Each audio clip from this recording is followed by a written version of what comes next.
Hello everyone, my name is Parmar Shakti Singh. I am from class 12th commerce.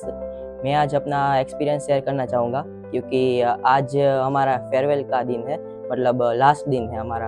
और ये मतलब बहुत ही इमोशनल है क्योंकि ये स्कूल ने मुझे जो दिया है ना, वो शायद आगे एक्सपीरियंस हो सकते हैं, लेकिन इधर जो एक्सपीरियंस हुए ना वो सबसे बेस्ट है। क्योंकि जहाँ पे भी मुझे कोई कुछ भी ऐसा स्ट्रगल हो कि स्टडीज़ एकेडमिक में कि मुझे कुछ भी ना आता हो, तो हमारे पास ऐसे प्रॉपर स्टाफ है जो हमें पूरा गाइडेंस दे और सब सपोर्ट करे और मोटिवेट करे कि हमें किस तरह से और किस वे में रिवीजन करना है और क्या सब करना है।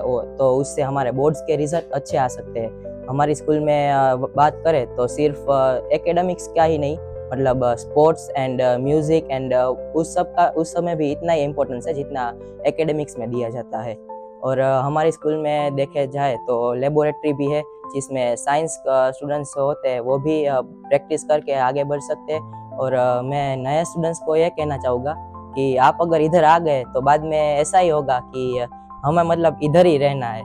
उससे मतलब बहुत अच्छी स्कूल है, ऐसा कहना है। Thank you.